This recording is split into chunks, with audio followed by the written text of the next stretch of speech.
Since 1934, Iowa's farmers have turned to the Iowa Farm Bureau spokesman as their trusted news source.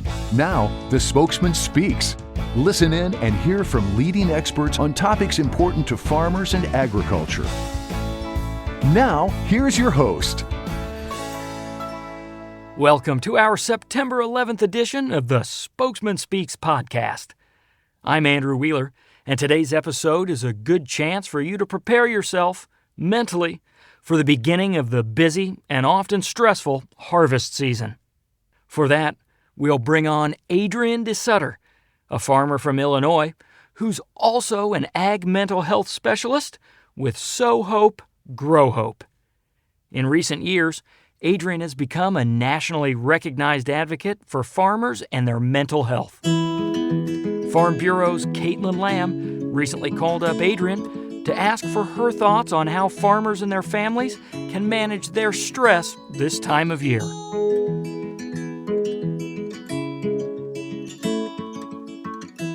Well, Adrienne, I'm so glad to be connecting with you again. You and I were first acquainted on Twitter and finally got to meet a few years ago at a Farm Her conference where you were speaking on tackling stress. And it doesn't take very long to figure out how passionate you are about this topic. So how did you get into this incredibly important space? Oh man, it's been a few years now. So I'm a former school counselor, was passionate about mental health in general for years, grew up in rural Illinois, surrounded by fields, but I literally could not have told you what was growing in those fields. We in Illinois grow corn and soybeans, and I was so far removed from agriculture, even being surrounded by it, that I could not have told you what was growing in the fields. Like, pretty obnoxious, right? But I married a farmer, and we've been together for almost 12 years now. And I very quickly, in joining the agriculture world, family, community, realized that the dynamics of farm life are so stinking unique. And it wasn't just our family, it was everyone around us. All these families were meeting at Farm Bureau events, corn growers events. They all have such uniquely similar stressors and situations and challenges and awesome things too. But being so passionate about mental health made me think, this is unique. Somebody needs to kind of be helping us understand that what we're dealing with here. And back in 2018, we lost a family friend to suicide who was a farmer. And when that happened, my husband and I started talking about, why aren't we hearing about this? We did a little bit of research and found that farmers actually die by suicide more than nearly every other industry, every other occupation. And that is wild. And we thought, this is a conversation that needs to be happening. If this is a problem that is a preventable problem, let's start talking. 2019 rolls around. Farming was a little bit wild, and people were starting to be ready to have the talk. And so now we have started hearing this mental health conversation come up in organizations across the industry, and a lot of good is being done. And I'm just one of those people that are ready to talk. Well, first of all, I would never judge you for not knowing what was in the field because our stories are so similar. I did not grow up on a farm and I married a farmer. So first of all, it's like a really quick learning curve. And I'm still learning every single day. And then also a thing that we unfortunately have in common too is my husband's uncle who worked on the farm also died by suicide. And funerals for anyone are always sad, right? A loss of life is always sad. But to go to a funeral like that, it's just a different type of devastation. And so I am just extremely grateful that at these ag conferences, the topic of mental health is becoming more normalized. And there are more people like you out there talking about these things that I wish we could have talked about sooner. Absolutely. Yep. And obviously, we want to talk about those types of things before it gets to that point. And we're coming up on what I would call a very stressful part of the year, which would be harvest. And so before we even get into that season, is there something that you would recommend farmers start doing today to mentally and physically prepare for the long days ahead? I think that is an excellent question, Caitlin, because you're exactly right. That preparation is key in agriculture, in farming, when that's what we're doing is preparing. So my husband and I, we're mostly grain farmers here. So we've got 4 kids here too. We got some cattle. We had to get rid of some cattle because we had too many kids. And so we are a busy crew here. And the reason why is because grain farmers, cattle farmers, dairy farmers, whoever you are, whatever you're doing in agriculture, we spend so much time preparing for what's ahead. Scouting fields, right? That's one of the first things we do. We scout fields at this time to see what needs picked first. We are preparing tools, parts for equipment. We're preparing for the breakdown, preparing for the catastrophe, right? And when we're not scouting fields and when we're not preparing tools, we're getting our hail insurance ready, right? To prepare for the storms. So we know that to be good farmers, we have to be prepared on our farms for those busy seasons, for those chaotic moments. My 3 suggestions to you are to treat yourself as the farmer as you would your farm, okay? Number 1, just like you're going to scout your fields, scout yourself. Know what it is that's going to take you down faster. Know your stress. Know what it looks like. Know what it feels like. Do we know that typically, you've been going 3 weeks straight? That's when you're going to start to see some of your stress come out, your bitterness, your anger, your exhaustion, right? Look back and think, is it when you get to the end of the day and you've been out in the field so long, but you still got to feed your cattle, right? Is that what it is that puts you on edge? Know what is going to need worked on first. Number 2, get your stinking tools ready. Do you need a music playlist? Is that something that you're going to use to repair yourself? Do you need an afternoon chat with a friend? Is there a time or a person that you can call that's going to just help you go from that low point to feeling better? Do you need a post-work reflective time when you're driving home, time for prayer or whatever it is that you do to kind of say, okay, today might have been bad, but here's some things that were not so bad. And number 3, get your insurance. When your chaos does happen, when you have the breakdowns, when you have the storms, when you have the rain that falls, when you're almost done with the dang field, who's your go-to? Can you pick up the phone and call your spouse or your kid or your mom and invite them out for a 10-minute lunch? Or can you, in the middle of the day, when you have a moment, when something has gone wrong, maybe you have a breakdown and you're just standing around, can you go grab your favorite energy drink or your favorite coffee or whatever it is? So we don't just go through stressful seasons on the farm. We go through them as humans too. And sometimes we feel like we don't have time for a break, or we don't have time to relax, or our to-do list is so long. And I think that we wait for these big monumental moments, like when a harvest season is over, I'll feel better. So instead of waiting for those monuments, look for the moments, create the moments. When the heavy times feel super heavy, when the answer to relaxation seems too big or happiness seems too big, think smaller.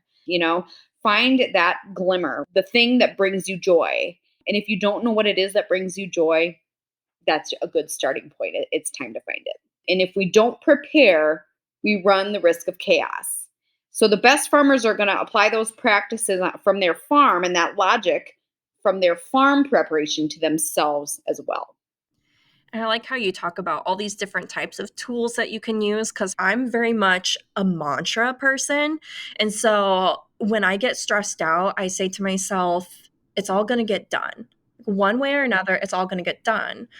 But finally, my husband said to me, because he's not a mantra person, and so he says, when you say that, it's not really helpful to me because I'm the one who has to get all these things done. And so for him in his life. And so I was like, well, you need to find what works for you, basically, is what you're saying. Exactly. And that's exactly it, is that we all have different tools. We all have different things. People ask my professional opinion all the time on what can we do to manage stress. And what I want to say is we need a longer conversation to learn more about you, to figure out what your tools are. Because for me, I know that I've got things that work for me that absolutely do not work for my husband and vice versa. I know if I'm in my house and I've got, like I said, 4 kids, they're from age 1 to age 7, there's a lot of noise that happens here. So for one of my tools, I just walk outside for 30 seconds. That's it. That's what it takes for me to refuel so I can come back into the chaos. That doesn't work for my husband. He needs a totally different thing. You have to do that research for yourself and take that intentional time to figure out what your tools are. Because if you're in the midst of chaos, you're not just going to whip them out if you haven't thought about them ahead of time. And you mentioned having kids. When there are these busy seasons, it doesn't just impact whoever is running the combine or the tractor or whoever is out baling. And I'll never forget the time I was at a Women in Ag conference, and we were asked to go around the table and give a highlight of something that we would take back from one of the speakers. And mine was still to find good moments when all I want is for harvest to be over. And I quickly realized that was the wrong thing to say at that particular table, because a couple of people said, oh, harvest is my favorite time of year and I love the fast pacedness. And for me, I'll still post the cute harvest pictures and be #blessed because we are. But if I'm being honest, it's also this time of dysfunction. And I'd like to think I'm not unique in that. So how can we help keep our families feel connected and thriving when kids are asking for mommy or daddy and you're just kind of all over the place? Bless you, Caitlin, for saying that. And I'm not saying it in the Southern way where they say it kind of meanly. It's kind of snarky. I mean, genuinely, bless you for acknowledging that, because the thing is, you are so not alone. I cannot tell you how many times I have spoke at an event, and the young moms especially, but people of all genders and all situations in life have come up to me and said, we paint this rosy picture of agriculture and farming. And yeah, there's a lot to be thankful for. I was just talking to somebody about how the sunsets out here where I live are just chef's kiss, right? They're good stuff.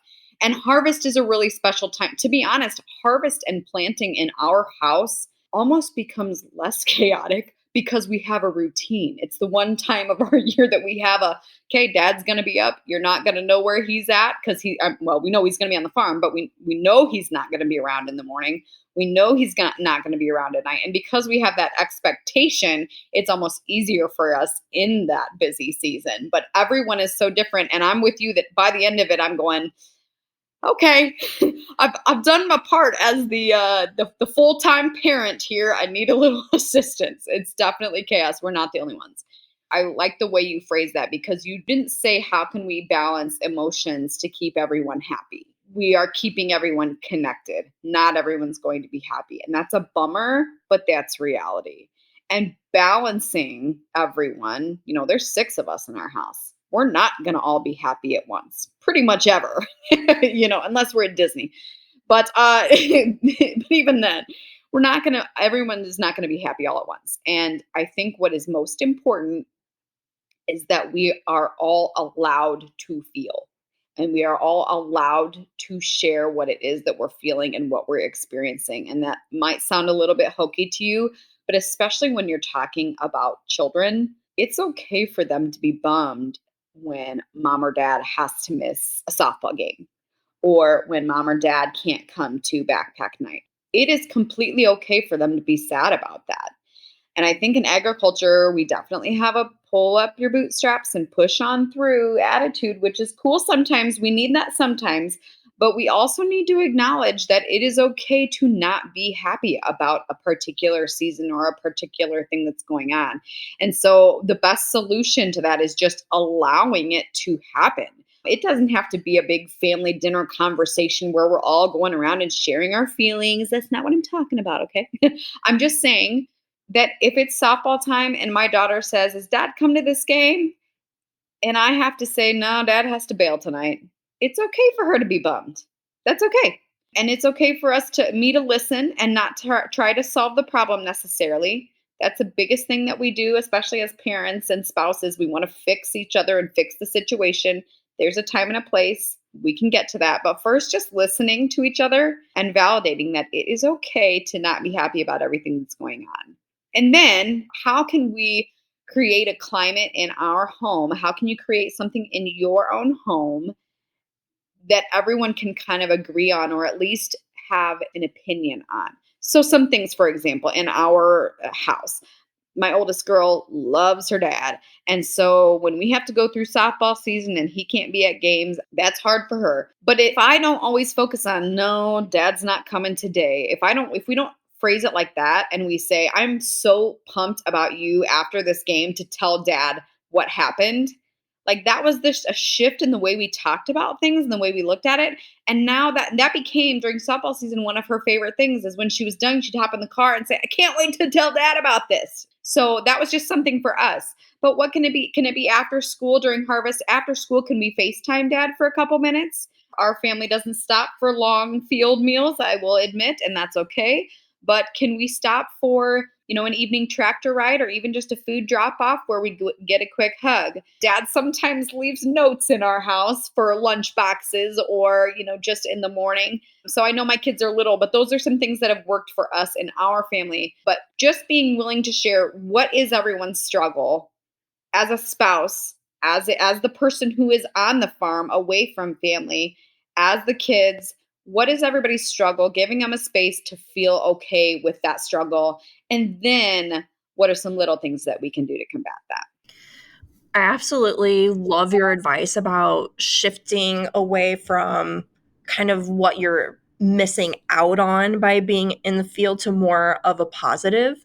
It's just a huge light bulb to me and definitely something that I want to implement with my kids. I mean, they're only 5 and 2, but they get super bummed out when dad's not home for bedtime. So being able to give it more of that positive spin, something to look forward to instead of what you're missing out on, I really, really love that.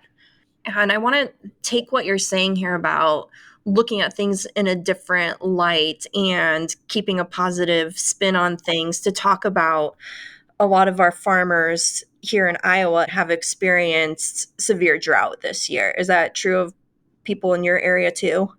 Yep, we definitely have had some really long dry periods, and then some really heavy rains, So yeah, we've got a little bit of a mix.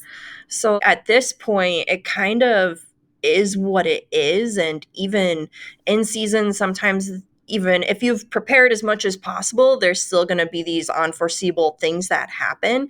So how can you keep a sense of perspective when things seem to just be going south?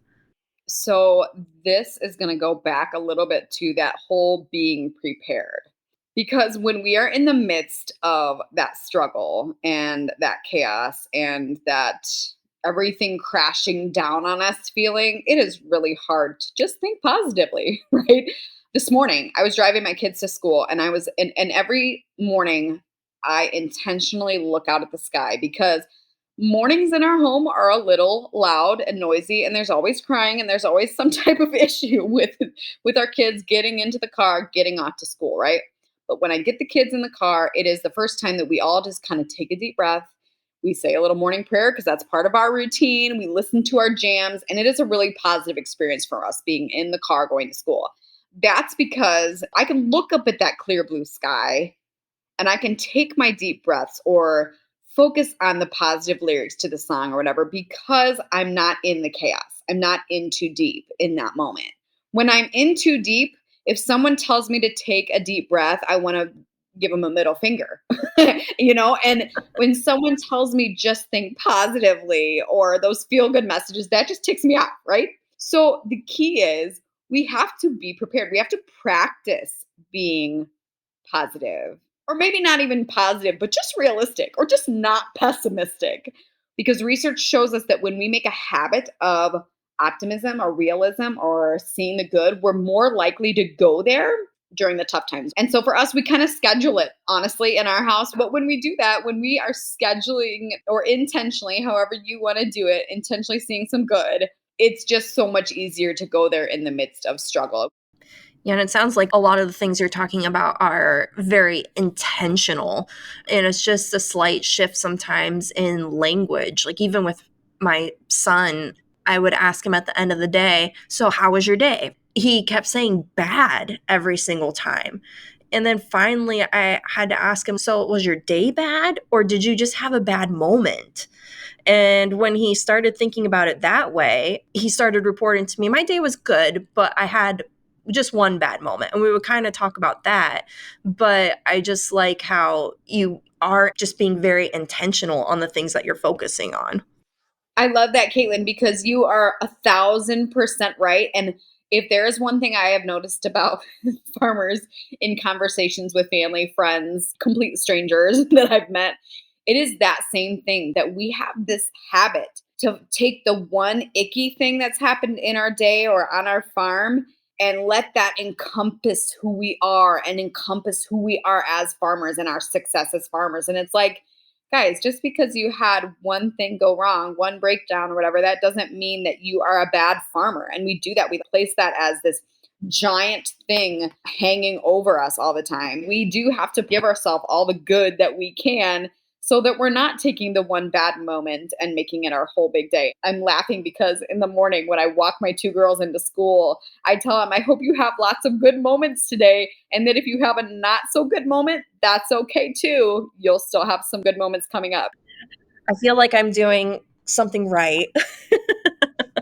And talking about good versus bad, one of the key things that I've really learned from people like you who are amazing resources in mental health is that stress isn't inherently bad. It can move us more toward action or reframing or taking the time to reset what we're doing.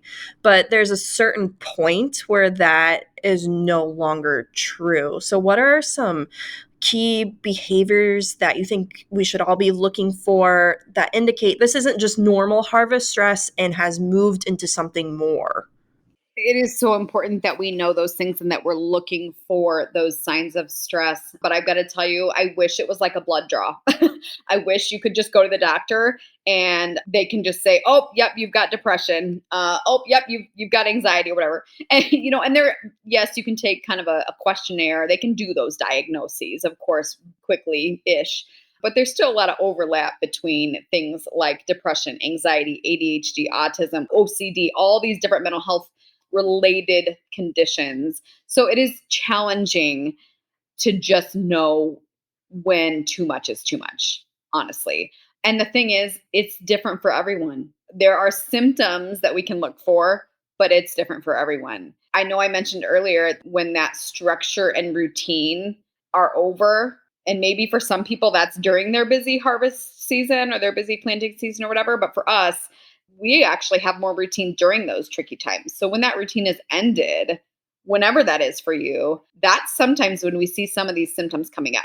And since everyone's different, it's tricky. I know there was one farmer that I talked to who could not, he's a young guy, he couldn't get out of bed. He didn't even want to hang out with his kids anymore. And that was the biggest sign for him that that was something that used to give him so much joy, was seeing his kids and hanging out with his kids. But he couldn't get to that place anymore mentally because he was so fatigued and just had lost interest in everything. That's, I think, one of the biggest red flags. That's one of the symptoms of depression, according to National Alliance on Mental Health, NAMI. You've probably heard of them, or hopefully that's one of the symptoms that they list. When it's a problem, it's a condition, when you've lost your energy, you've lost your interest in any activity. That can be children, that can be going up to the coffee shop, that can be someone you notice that used to be really active at church and isn't anymore. We know that some of the symptoms they list are things like changes in sleep, changes in appetite, losing concentration. Yeah, well, all farmers have those during harvest season, right? One of the symptoms I've read about is just like a general looking disheveled, and I'm just like, have you heard of No Shave November? Because that's a thing here during harvest in our home. And yeah, we look real disheveled during that time. So NAMI says if you've got two or more symptoms of some of those I've mentioned, there's others as well, and you have them, they're changing your ability to function for more than 2 weeks.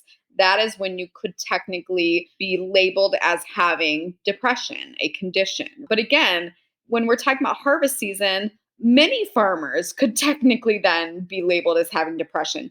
It's about if there's not something causing it. If we know that harvest season or planting season or busy season is directly related to some of those symptoms, you can kind of say, okay, there's a reason for this. And as long as you have hope that when that season is over, you're going to be cool, you're going to feel back to normal, that's really what you want to hang on to. But the minute you start losing sign of hope, the minute you start feeling like it's never going to end, or even when you just feel like you are not the person you want to be, even if it's completely because of a busy season, if you are not cool with who you are, the person that you have kind of become, you are absolutely encouraged to see a therapist or talk to your doctor about it. There's statistics out there that say that farmers have drastically higher number of symptoms of depression and anxiety and substance use, aka alcoholism or addiction, than other industries and other occupations because we live in a stressful environment. It doesn't matter if there's a label or not. If you're experiencing a stress to the point of you don't like who you are, getting help is a good idea because it's all about who you want to be. And if you're losing sight of that, it's probably time for you to reach out. So talk to me more about reaching out for professional help with a therapist, because some people might hear that and cringe or be like, that's totally not for me, or only weak people do that. Tell me about some of the more positive outcomes and what a therapy session actually looks like and the goals, because I think it's a little bit different than what people imagine that they've seen through mainstream media. Anyone can be better in therapy. We have this idea that therapy is just for people with depression, anxiety, suicidal thoughts, whatever. And absolutely, it is part of a treatment plan for most people with conditions. So yes, that it is definitely for them. But it's for anyone who wants to be a better communicator, a better leader, a better, spouse, parent, whatever, co-worker.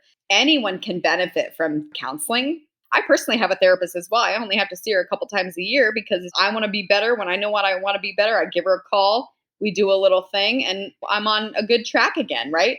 But even for me as a counselor who has been talking up therapy for so long, my chest was heavy. My heart was beating hard when I had to actually set this up and have this first conversation with someone.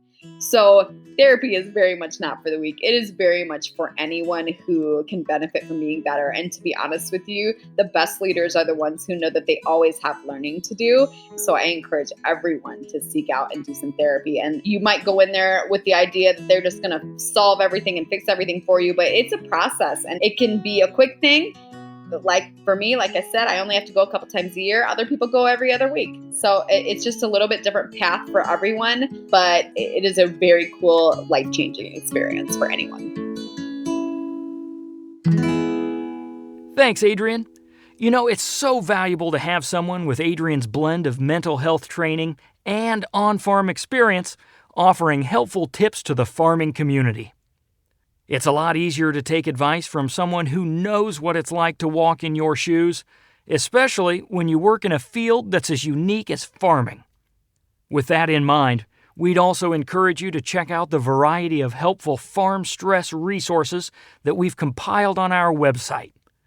These resources include a program specifically for Iowa farm families that offers free, ongoing, one-on-one counseling services through Personal Assistance Services.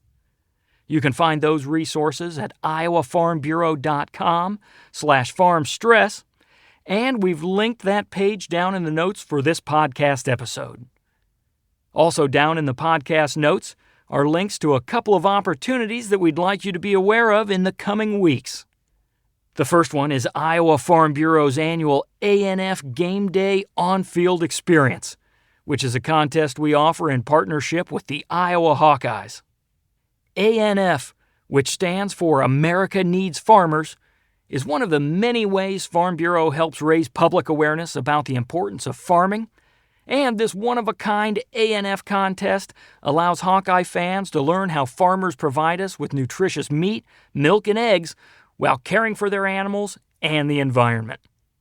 Fans can enter for a chance to win tickets and sideline passes for the annual America Needs Farmers game, which will be October 21st at Kinnick Stadium. The second opportunity involves 2 upcoming Renew Rural Iowa Journey to Your Vision seminars in Burlington and Storm Lake. If you're one of our regular podcast listeners, You've recently heard us talk about the unique value of these Journey to Your Vision seminars. These half-day seminars are really catered to small rural entrepreneurs who are looking to evaluate their existing businesses and take them to the next level. It's a great program, and the cost is being covered by Farm Bureau and Iowa State University's Center for Industrial Research and Service. So be sure to check those out and pass them along if you know an entrepreneur who could benefit from that experience. That's all for this episode of the Spokesman Speaks podcast. We hope you found it helpful and that you'll join us for the next episode on September 25th. Thank you for doing the work that inspires everything we do here at the Iowa Farm Bureau, and thanks for listening to the Spokesman Speaks.